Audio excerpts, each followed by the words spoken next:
Supreme court का एक latest judgement जो कि धारा 142 एनआई एक्ट से रिलेटेड है। यह जो जजमेंट हाल ही में 2 जनवरी 2025 को आया है। इस जजमेंट में जो सबसे इम्पोर्टेंट बात यह थी कि सुप्रीम कोर्ट ने साफ कर दिया कि जब भी शिकायतकर्ता कोई अगर एक कंपनी हो तो शिकायतकर्ता को सही तरीके से अधिकृत होना चाहिए और उसे केस से संबंधित जानकारी होना चाहिए। इस जजमेंट का जो केस टाइटल है और इसका जो लिंक है वो मैं डिस्क्रिप्शन बॉक्स में दे दूंगा, आप जाके इसको पढ़ भी सकते हैं। आइए जानते हैं इस जजमेंट को विस्तार से। नमस्कार दोस्तों, आपका स्वागत है हमारे चैनल पे, जहां हम आपको कानून से जुड़े महत्वपूर्ण निर्णयों की जानकारी सरल हिंदी में देते हैं।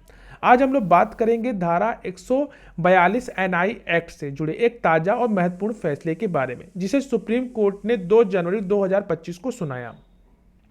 सबसे पहले जानते हैं कि धारा 138 और धारा 142 एनआई एक्ट का क्या महत्व है। धारा 138 में जिसमें चेक बाउंस के मामले में सजा और जुर्माने का प्रावधान करता है, जबकि धारा 142 कहता है कि कोर्ट तभी मामले की सुनवाई करेगा जब शिकायत लिखित में हो और इसे पेई या होल्डर इन ड्यू कोर्स में दर्ज कराया हो। सबसे पहले जानते हैं कि ये पूरा मामला है क्या।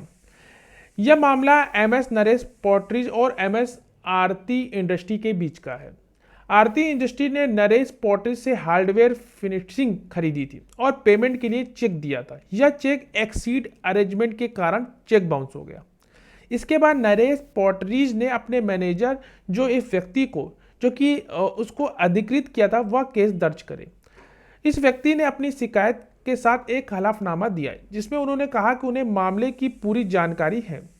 ट्रायल कोर्ट ने शिकायत को सही मानते हुए समन जारी किया, लेकिन आरती इंडस्ट्री ने हाई कोर्ट में इस फैसले को चुनौती दी, यह कहते हुए कि इस व्यक्ति को मामले की जानकारी नहीं है। हाई कोर्ट ने यह भी कहते हुए शिकायत को खारिज कर दिया। मामला जो था वो सुप्रीम कोर्ट पहुंचा, जहां कोर्ट ने इस पर सुनवाई की। सुप्रीम कोर्ट ने कहा कि शुरुआती स्तर पर शिकायत को खारिज करना सही नहीं है। यह साबित करना जरूरी है कि शिकायतकर्ता को मामले की जो जानकारी है वह सही तरीके से अधिकृत है। हाई कोर्ट ने इस मामले में गलत फैसला दिया। सुप्रीम कोर्ट ने अपने निर्णय में कई पुराने महत्वपूर्ण नियमों का यानी कि मामलों का जिक्र किया, जैसे कि AC Narayan versus state of Maharashtra का एक मामला था और दूसरा था TR Krosaki refractories limited versus SMS Asia private limited. इन मामलों में स्पष्ट किया गया कि यदि कंपनी शिकायत करता है तो उसे अपनी किसी भी कर्मचारी के माध्यम से अधिकृत रूप से केस दर्ज करना चाहिए। इस केस का जो महत्वपूर्ण बिंदु था उसको हम लोग 3 भागों में जानेंगे।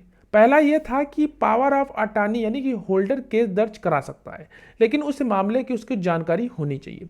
दूसरा जो महत्वपूर्ण पॉइंट आया वो ये था कि हाई कोर्ट का कहना है कि इस व्यक्ति को जानकारी नहीं थी, जो कि पूरी तरह गलत था इस जजमेंट में। तीसरा ये महत्वपूर्ण पॉइंट आया, सुप्रीम कोर्ट ने हाई कोर्ट के निर्णय को खारिज कर दिया और ट्रायल कोर्ट के निर्देश दिया कि मामला को मेरिट पे सुना जाए।